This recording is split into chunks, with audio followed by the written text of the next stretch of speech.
Bonjour tout le monde, bienvenue sur Post Ciné, la chaîne du passionné. Aujourd'hui, je vais vous parler des sorties cinéma pour ce mois d'avril 2015.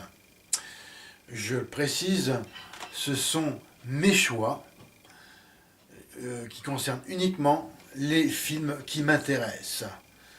Alors, ce n'est que de la subjection, pas de l'objectivité. Des choix uniquement subjectifs. Cela dit, je vais commencer par le premier film, sorti le 1er avril. Il s'agit de Fast and Furious 7.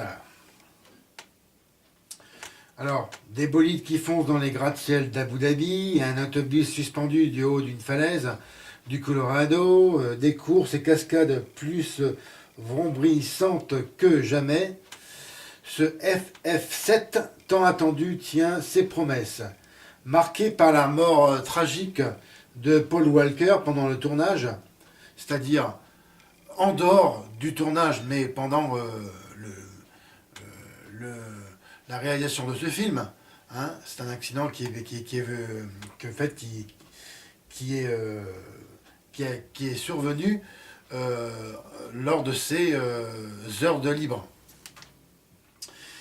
Alors, le scénario a été réécrit et forcément retardé. Le film a explosé son budget, mais réussit magistralement ses explosions. Le prétexte, eh bien, c'est la vengeance de Jason Statham, pour une fois dans le rôle d'un méchant, qui veut faire payer à Dom Toretto, Vin Diesel, la mort de son petit frère, joué par Luke Evans dans l'épisode 6. Il faut bien sûr avoir vu cet épisode pour comprendre celui-ci. Alors, c'est autour du tiercé de choc Diesel, Walker, The Rock, vous savez, le People Champion, l'ancien catcheur pour ceux qui connaissent. On retrouve les figures qui ont marqué la série, comme par exemple Michelle Rodriguez, Jordana Brewster, Tyrese Gibson, et le méchant de service, je le redis, Jason Statham. James Wan, qui réalise ce film pour une durée de 2h20, contrôle les dérapages avec une furieuse maîtrise du rythme. Et il paraît que 3 nouveaux volets sont en préparation.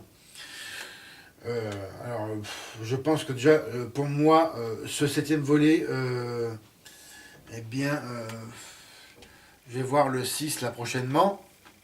C'est pas un film que j'attends particulièrement, comme le 5 et le 6, enfin le 5 que j'avais vu il y a longtemps, et le 6 que j'ai pas encore vu. Mais bon, bah, j'aime bien Vin Diesel et Michelle Rodriguez. Et des fois aussi Dwayne Johnson, le fameux The Rock. Bon, c'est un film américain, voilà. Alors pour moi, oui, ça sera à voir, mais en téléchargement, puisqu'il n'est pas en 3D. Et le dernier film pour ce mois d'avril, qui est quand même mieux en sortie que le mois de mars, qui était vraiment nul, dans tous les sens du terme. Il s'agit de Avengers numéro 2, l'ère d'Ultron, en 3D. Alors c'est depuis la destruction du Shield. Souvenez-vous de Captain America, le soldat de l'hiver. Bien, je ne l'ai pas vu. Alors, il faudra vraiment que je le voie avant d'aller voir celui-ci. Tony Stark a conçu une intelligence artificielle capable d'augmenter toute seule ses capacités pour contrôler sa légion d'Iron Men. Or, la créature Ultron, summum de discernement rationnel, ne va pas tarder à estimer que la principale menace à éradiquer est l'humanité. Et en premier lieu, son créateur, Stark lui-même. Alors c'est un film américain, hein, comme Fast and Furious numéro 7, d'une durée de 2h30. Voilà, c'est un film que je n'attends pas, enfin, pas vraiment, mais eh bien, c'est vraiment le seul film que j'irai voir au mois d'avril. Eh bien, ben, est-ce qu'il est en 3D? euh, alors, j'espère qu'il sera aussi bon que le premier. Je repense à la 3D, notamment, qui était correcte, avec quelques effets 3D. Alors, ça sera à voir en ce 22 avril.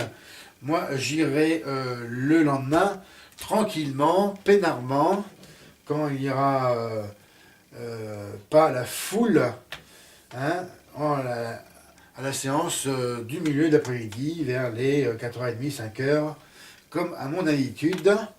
Alors, c'est un film de Joss Whedon, hein, et on retrouve les mêmes acteurs avec Robert Downey Jr., Chris Evans, Mark Ruffalo, Scarlett Johansson, Chris Hemsworth pour les rôles principaux, sans oublier Jeremy Renner et Samuel L. Jackson, et ainsi que Andy Serkis.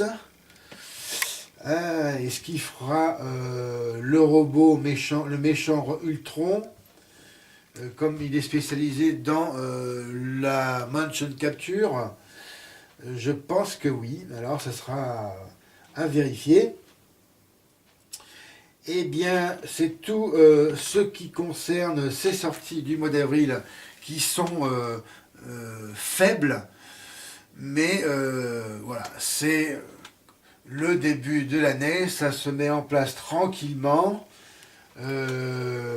Après, il faudra voir mai et surtout juin avec Jurassic Park, que là j'attends vraiment, car j'ai bien aimé les films précédents, à part le 3, si je me rappelle bien, qui n'était pas terrible.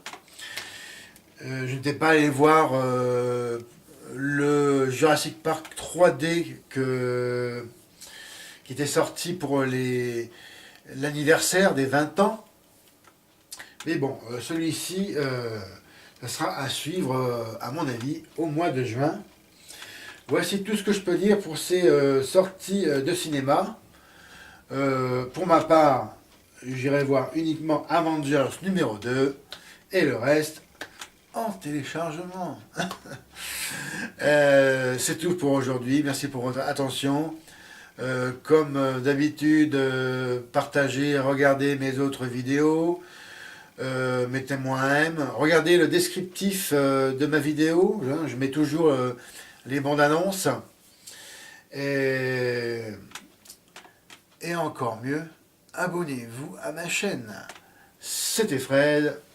Salut.